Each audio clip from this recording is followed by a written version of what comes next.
season. So, without further ado, I present to you the Kansas City Chiefs, back-to-back champions, the first back-to-back champions since the early 2000s Patriots. This game, it was a nail-biter. It came down to the wire in every way, shape, or form. It defined the phrase itself. The Kansas City Chiefs won this game against the San Francisco 49ers in overtime with a final score of 25-22. Now this is the big game, and I want to cover every single aspect of this matchup. So we're going to do an in-depth analysis. I'm going to start by taking you through every drive of this game. Then I will go through every, player prop, not player prop, but the box score, each individual player's contributions, plus the team stats. And by the end of it, even if you hadn't watched the Super Bowl, you will have a very good understanding of how this game played out and how the Chiefs were managed to snag a second straight Super Bowl championship. So, let's get right into it. So, starting off in this game, the Kansas City Chiefs won the coin toss and they chose to defer. So, that means that the San Francisco 49ers would be starting with the ball in this game. So, the Niners received it.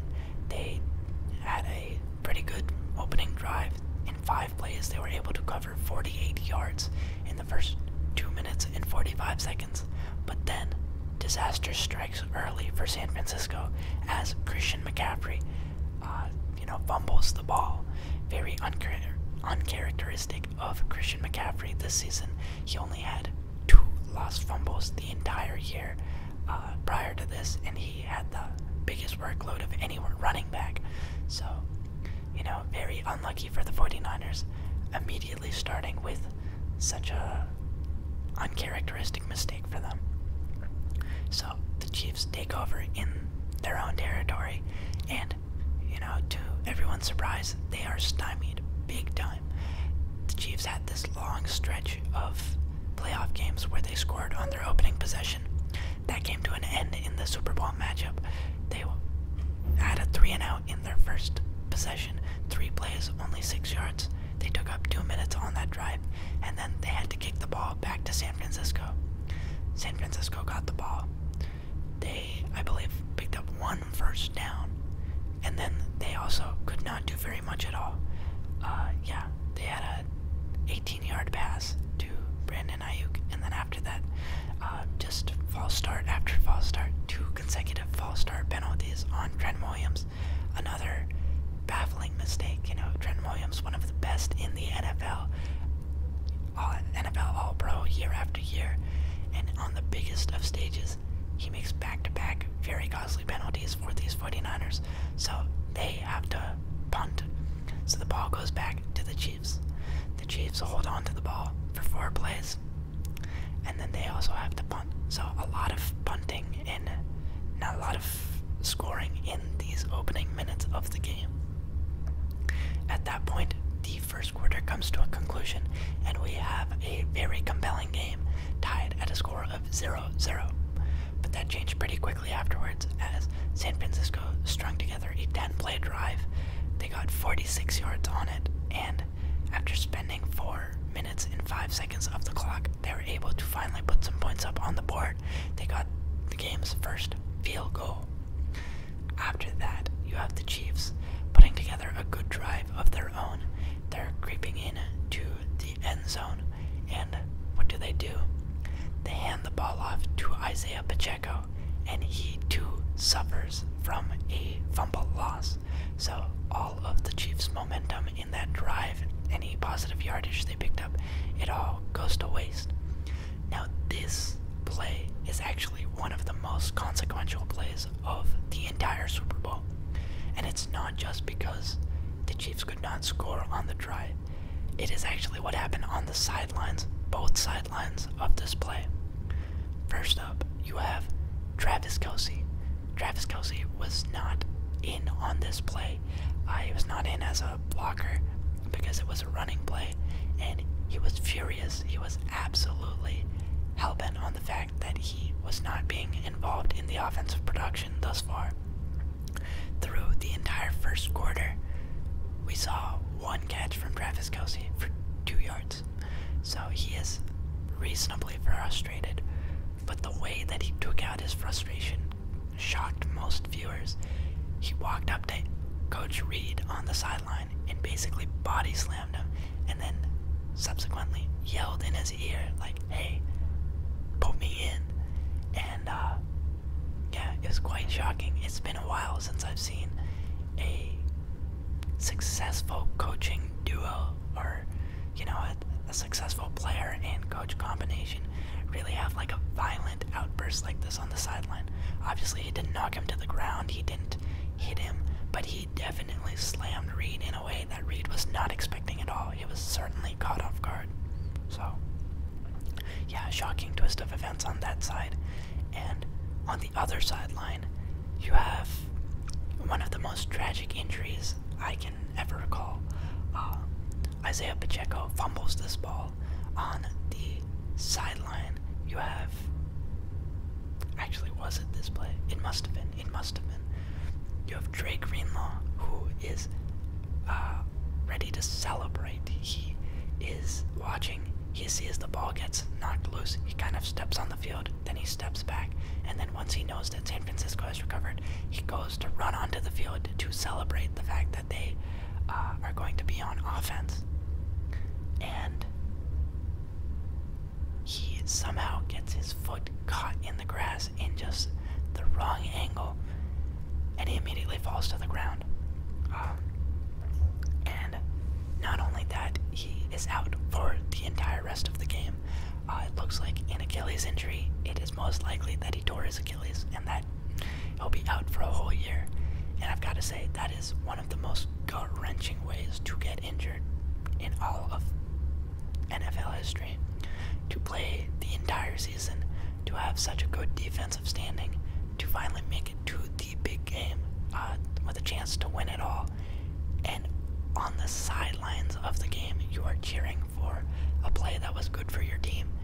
You tear your Achilles on the most random and unpredictable of ways. I truly feel for Dre Greenlaw. I'm so sad that he didn't get the chance to play in this game. I'm so sad that he had to suffer an injury, and really of all ways, that is the most gut-wrenching way, because I know it's uncontrollable. It's not anything in his control at all, and it wasn't even a play that happened on the field. It was a sideline celebration. The closest thing I can recall to it at all is many years back there was this Lions defensive lineman who was going for a sack on Aaron Rodgers back in his Green Bay days, and he succeeded in getting the sack. And so after he sacked Rodgers, he wanted to taunt him with Rodgers' signature discount double check celebration dance. And so he propped up onto the ground, and he hit the discount double check, and he hit it so hard that he tore his ACL or something like that. Immediately fell to the ground and was done for the rest of the year. So, football, it's a scary sport. Yeah, there are a lot of very violent injuries, and sometimes you just have freak accidents of this nature. So, yeah, this play really changed the entire outcome of the game, because obviously Travis Kelce's utilization changed pretty dramatically from this point forward, and you lose one of the main pillars of the 49ers defense in Dre Greenlaw. So, very big play. After the fumble, the 49ers took over. They held the ball for 4 plays. They got 21 yards, and after 2 minutes and 43 seconds, they had to punt it. Then the Chiefs got the ball. They had a 3-and-out of their own. They lost 3 yards on this drive, and then had to punt it once again. So far, we've had all these drives, 2 fumbles, many punts, and 1 field goal.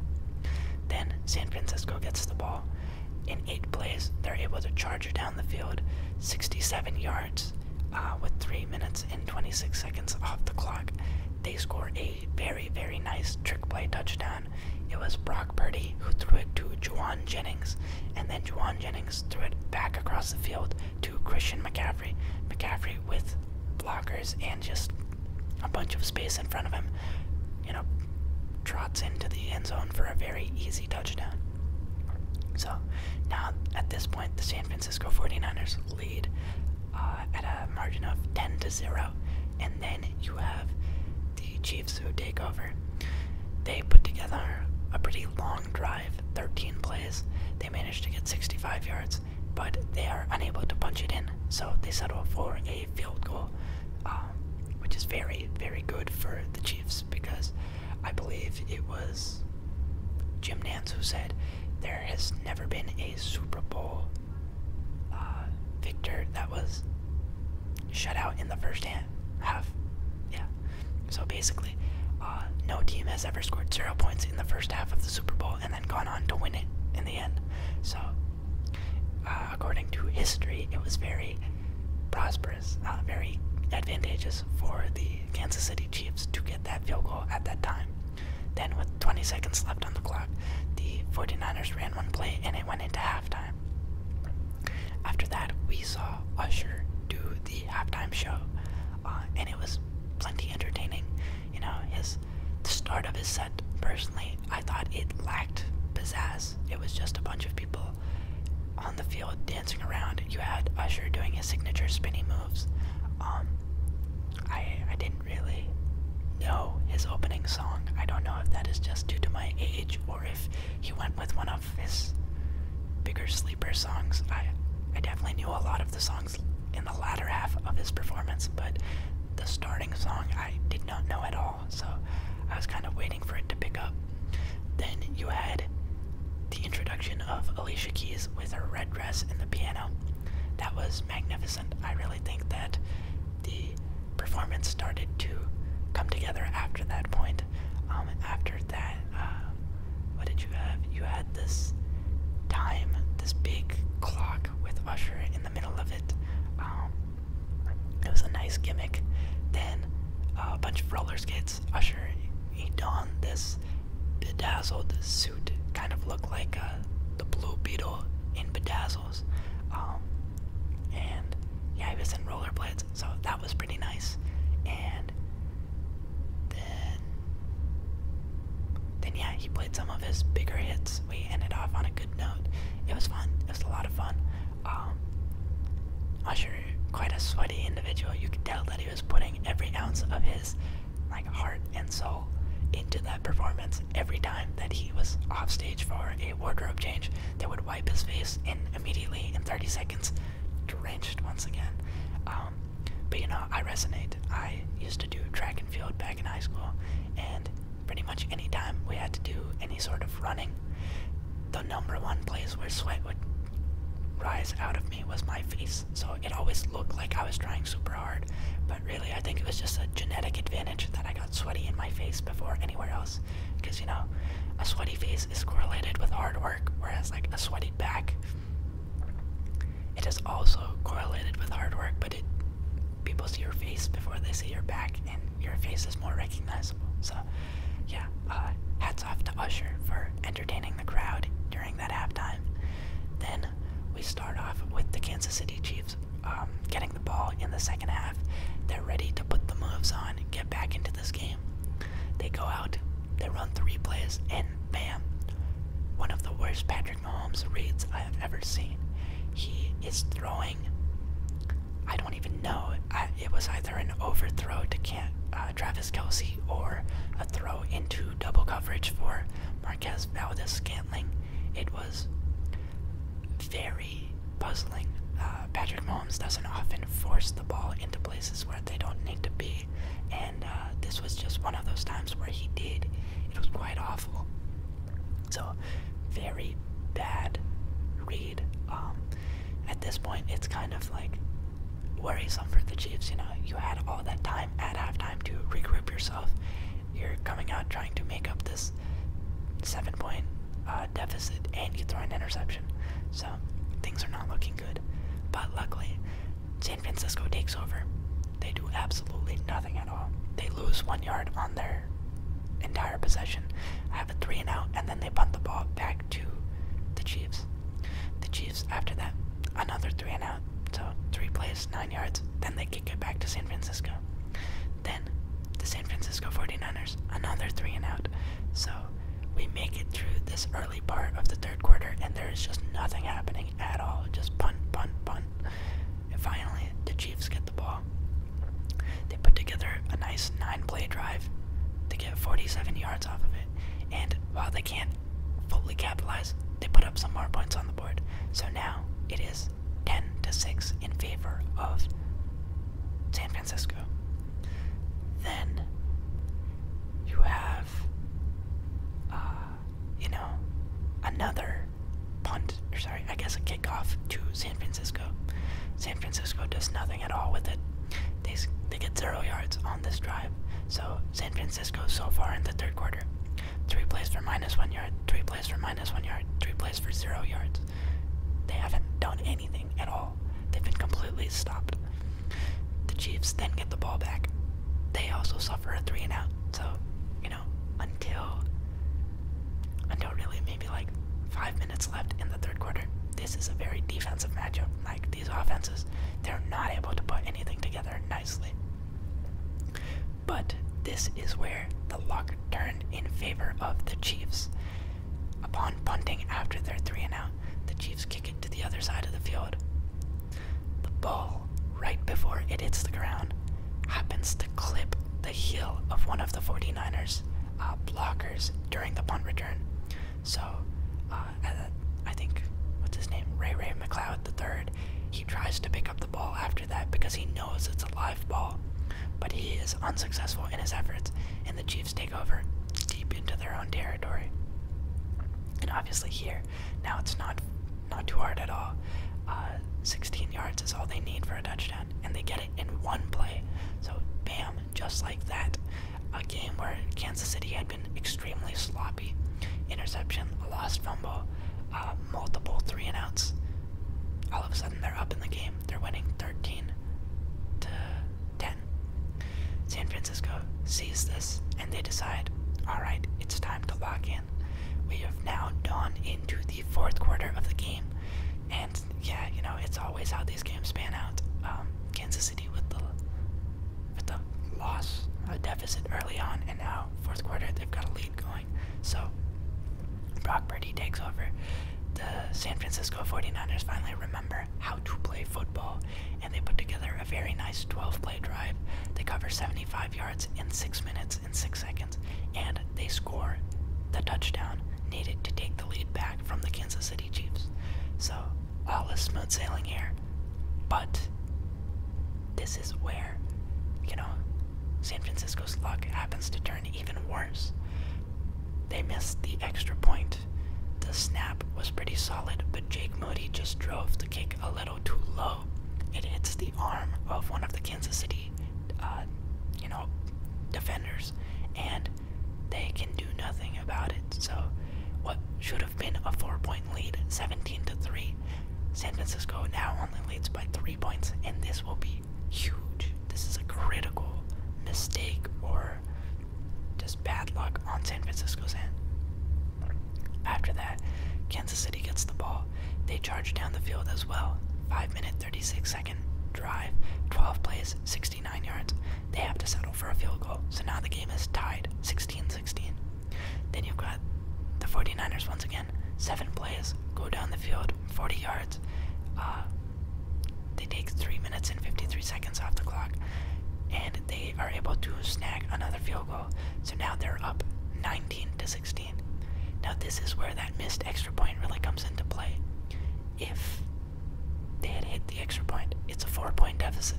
Kansas City, with their 2 minutes left in the game, a minute and like 57 seconds maybe, they would have to score a touchdown.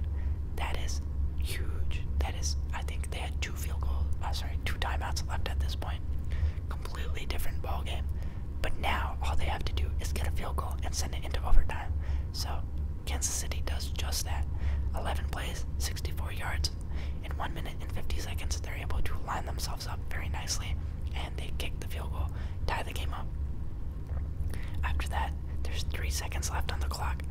San Francisco's not going to do anything with that time. They kneel it out, and we get into overtime. Now, this is is a very puzzling aspect of the game. Now that the game has concluded, there are all these reports coming out by San Francisco players, by Chiefs players, by just reporters, claiming that there are many players on the San Francisco side of the game that did not know how the overtime rules in the playoffs worked. And to me, that is incomprehensible. I don't know how you don't prep for overtime, but more than that, I don't know how you have never prepped your team for overtime. Like, I personally do not play football. I did like 1 year in high school, but I watch football, and even I knew the rules to the new overtime system because it was a huge deal, you know. Buffalo and Kansas City, that overtime game a few years back, it was a huge deal. The fact that Kansas City, you know, won the toss, won the game, and then Buffalo cried their way into changing the rules. I thought everyone knew about the new overtime rules, but this was the first time that we had seen an overtime postseason game since the Buffalo-Kansas City matchup, and I guess San Francisco somehow didn't prepare for that. So just so you guys know, so that me, you, and hopefully any San Francisco players watching this video can learn for the very first time how the overtime rules work for the NFL postseason games. So, unlike the regular season, postseason games cannot end in a tie, so the overtime rules change very slightly for the playoffs. Number one, if the score is still tied at the end of an overtime period, or if the teams... Oh wait, I might have to read. Yeah, let me read this part first.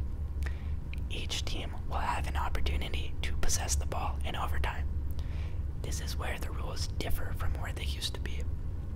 It used to be, if the game goes into overtime and you win the coin toss and you choose to receive the ball, it is now sudden death scoring in terms of touchdown. So if you go down the field and you score a touchdown on your opening drive, the game is over. You have won. On the flip side, if the defense intercepts the ball and returns it for a touchdown, the game is over. The defensive team has won. What has changed with the rules is now both teams are guaranteed one possession of the ball.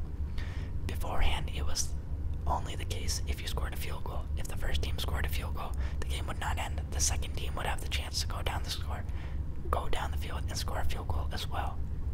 Now, it doesn't matter if the first team scores a touchdown or not. The second team is guaranteed at least one possession with the ball. So, other than that, each team gets 3 timeouts during a half.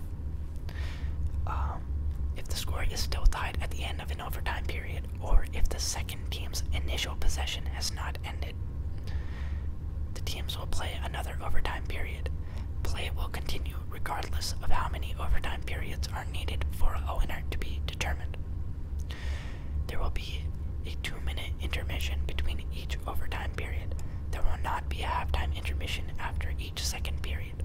The captain who lost the first overtime coin toss will either choose to possess the ball or select which goal his team will defend, unless the team that won the coin toss deferred that choice.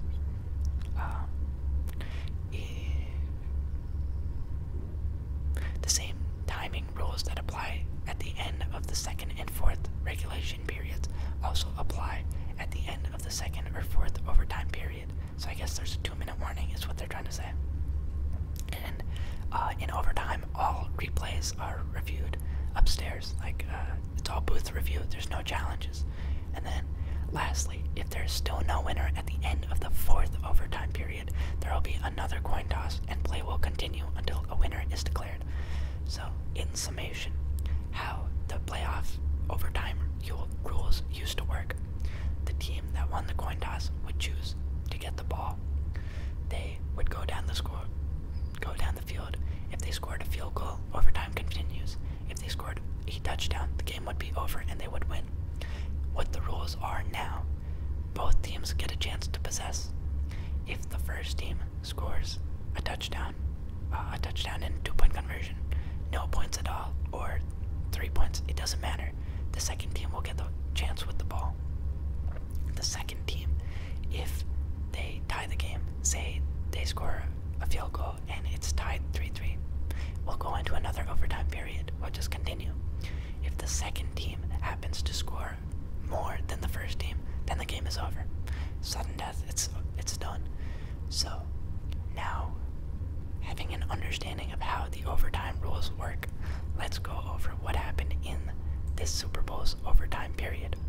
First up, the Kansas City Chiefs won the initial coin toss, so Fred Warner was allowed to pick the coin toss in the overtime period. He picked heads, and this time it actually was heads, so the 49ers elected to receive the ball. They got the ball, they moved it down the field with, relative ease, but then when they got to the actual red zone, they couldn't do it. Instead of being able to score a touchdown, they were stopped. They had a 4th and goal about 4 yards out, and rather than go for the touchdown, San Francisco elected to take the 3 guaranteed points.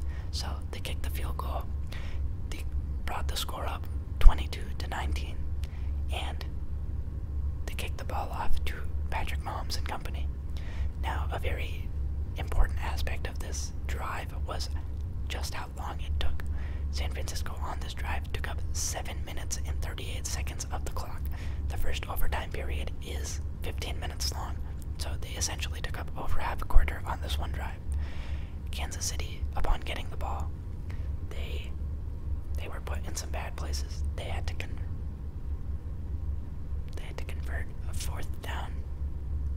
I think they had to convert another long distance. There was a lot of moments where Kansas City could have lost it because, I believe on their own side of the field, it was 4th and 1. Isaiah Pacheco had just failed on the 3rd down conversion. He couldn't get the 1 yard, and then Patrick Mahomes took off. He had like 25 yards on that run, so the 49ers were not prepared at all for that. Then, with the time winding down, Kansas City made it into field goal range, so it was guaranteed that this game is at least going into a second overtime period, barring a block kick or a missed kick from Harrison Butker. But Harrison Butker had already set the new Super Bowl record for longest field goal ever in a Super Bowl, so he seemed pretty cash money, and it didn't seem like he was gonna miss. So definitely this is going into a double overtime period, unless Kansas City somehow manages to score a touchdown here. And if they score a touchdown, then it is over. San Francisco will not see the ball again. The game will just end. And with 3 seconds left on the clock, well, I guess there were 6 seconds left on the clock, Kansas City runs one final play before their field goal attempt. They run a route with McCole Hardman going to the far back right corner of the end zone. He is relatively uncovered. Patrick Mahomes throws the ball at the McCole Hardman, and he scores the touchdown. And just like that, the Kansas City Chiefs won the game. I, throughout the game, was rooting for the 49ers. I myself, not a 49ers fan. Patriots, Patriots since day one, Patriots until I die. It's not a question. I was more rooting for it because I go to school in California, and a lot of the people around me were 49ers fans, and, the Chiefs, they had just won it last year. I had them winning it over the Eagles. I didn't mind seeing a new Super Bowl victor. Plus, I really didn't want the Chiefs to solidify their new dynasty status. I'm trying to be protective of the glory days. I'm not ready for it to be not the Patriots' time anymore, but unfortunately that is the truth. That is where we are. The Chiefs, they are the new dynasty. They are the guys at the top. It doesn't matter what the year is. It doesn't matter how their record is. They're number one favorite at all times. You had years where Patrick Mahomes was leading this offense to historic numbers, and they looked unstoppable on the offensive side of the field. That was not the case this year at all. They looked not good, to put it simply. They had some horrible games. They lost to the Raiders, and the Raiders did not complete a pass after the second quarter. They lost inexplicably many games, even in this game, through an interception, a very bad interception on their own side of the field. Gave up a fumble in the red zone, had many critical errors, settled for a lot of field goals. Just, they didn't play to their best of their abilities at all, and still, they won. Kansas City was in dire straits 3 games straight, the Dolphins, they handled them easily, but the Buffalo Bills ran a chance to win. They choked. The Ravens did a phenomenal job in the second half of stopping the Chiefs. They choked. The San Francisco 49ers were up 10 points at one point, and they had to lead multiple points in both overtime and the fourth quarter. They just couldn't do it. So, it speaks volumes to Andy Reid, Patrick Mahomes, Travis Kelce, and Steve Spagnuolo's abilities. Shout out to Steve Spagnuolo. He did a phenomenal job on this defense this year. I really offensively, Chiefs were not that impressive this year. You have Kelce, you have the new emerging star in Rashee Rice, but the rest of the wide receiver group is dookie nonsense. And the defense really stood tall this year. That was the biggest difference. They went from a decent defense to one of the best in the league by far. So, yeah, great job, Steve Spagnuolo. He is, I think, going to see a place in the Hall of Fame one day. Defeating the undefeated Patriots, getting multiple rings. I think 4 different rings as defensive coordinator now. It's quite remarkable. So, they don't often do... Actually, is he defensive coordinator?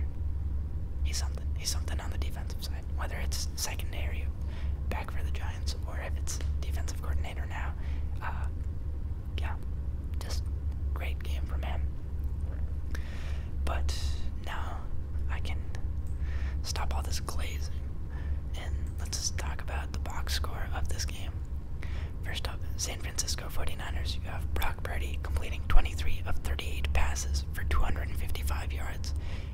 His passes went out for an average of 6.7 yards. He finishes with 1 touchdown and 0 interceptions. He also was sacked 1 time for a loss of 4 yards. And his quarterback rating in this game was a 69.8, and his overall rating was an 89.3.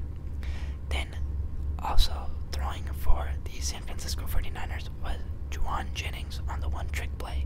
He finished this game 1 of 1 on passing attempts. His one pass went for 21 yards. He also had a touchdown. His quarterback rating was 99.2, and his rating was 158.3. Perfect. Then, for the Kansas City Chiefs, you have Patrick Mahomes leading in the passing game with 34 completions on 46 attempts.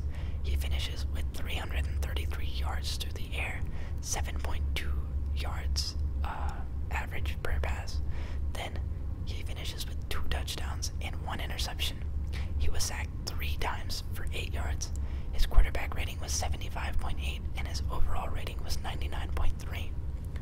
Rushing the ball for the San Francisco 49ers, you have Christian McCaffrey leading the way with 22 carries for 80 yards, and his longest rush was only 11 yards, so Kansas City did a great job of limiting Christian McCaffrey.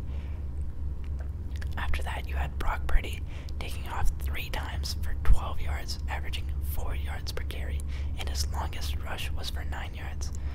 Fun fact about this line, on Prize Picks, Brock Purdy's over-under for the Super Bowl was 12.5 yards, and he actually was at 13 yards, but with the final kneel down that he took to end the regular period of the game, he got -1 yards, so he dropped from cashing the over to hitting the under.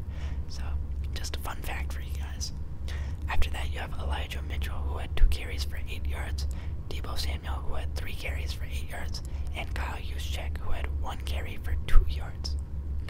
On the Kansas City side of things, you have Patrick Mahomes leading the way for the Kansas City Chiefs for 66 yards and a longest run of 22 yards. Then you have Isaiah Pacheco getting 18 carries for 59 yards and a longest run of 10 yards. So great job by the 49ers defense against Isaiah Pacheco. He was limited almost as effectively as Christian McCaffrey. Then you have Rashee Rice, who had 2 carries for 5 yards, and Clyde Edwards-Helaire, who had 1 carry for 0 yards. So in total, what does that look like?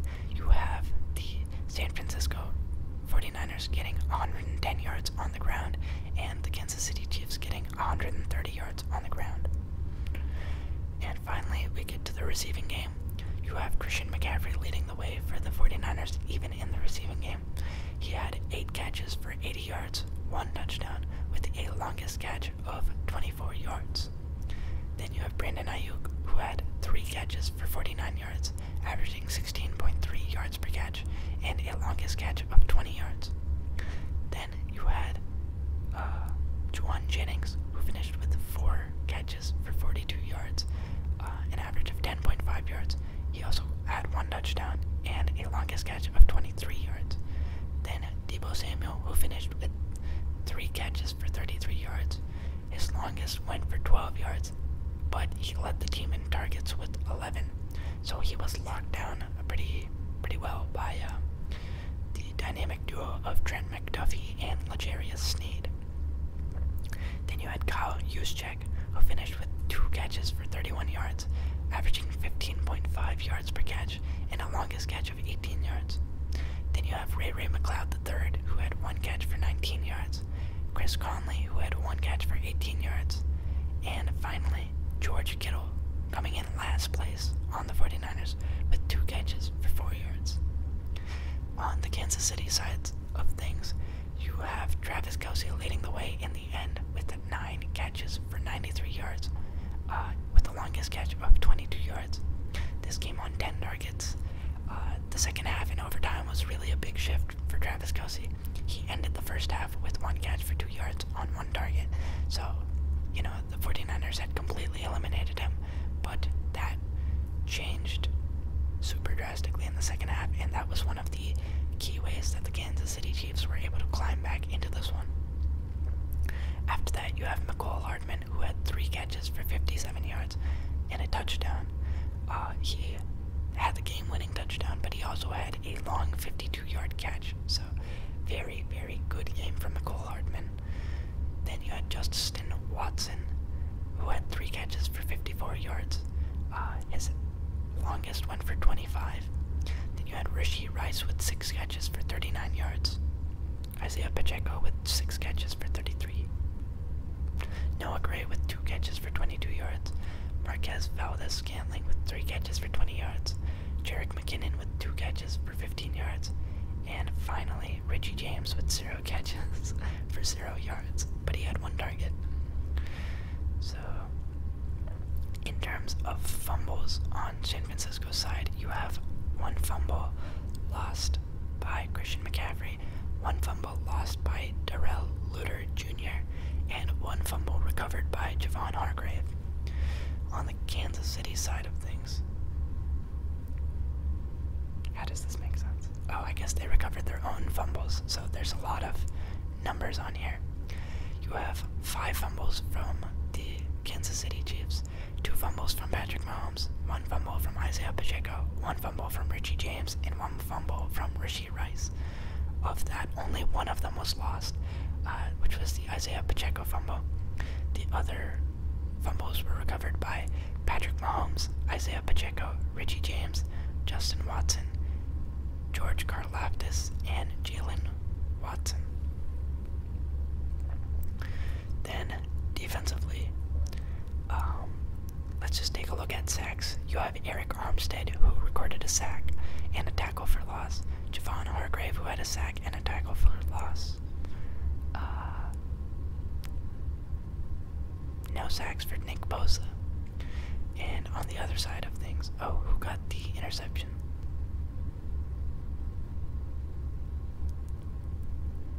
It was Jair Brown. Okay. And then on the other side of things, Kansas City, you have Justin Reed recording half a sack, George Karlaftis recording half a sack, and that is all. You also have Nick Bolton with a tackle for loss, Leo Chanel with a tackle for loss, Mike Pennell Jr. Yeah. And yeah, let's take a look at the kicking stats. Jake Moody was 3 for 3 on field goal attempts with the longest field goal of 55 yards.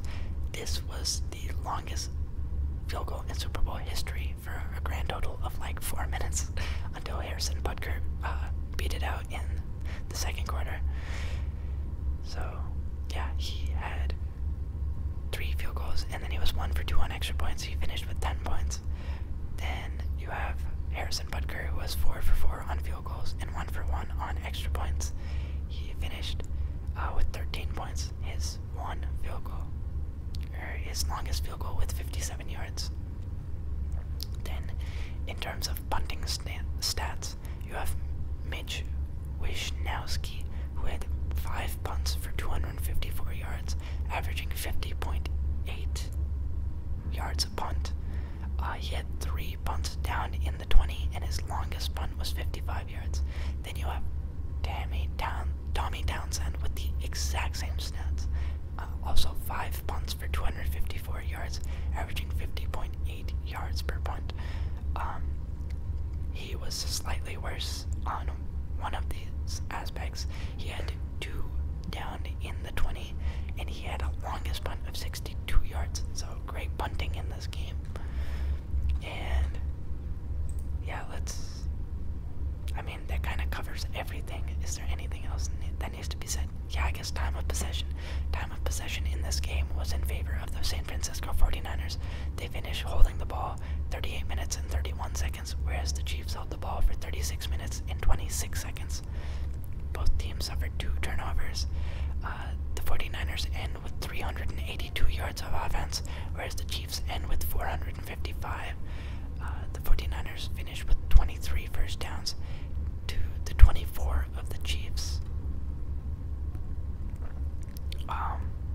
And then yeah, let's take a look at penalties. Both teams were penalized 6 times. The Chiefs had 6 penalties and they lost 55 yards from it, and the 49ers had 6 penalties and they lost 40 yards from it. This is actually a pretty interesting stat. The 49ers were 50% on their red zone attempts, but they were not good at making the red zone.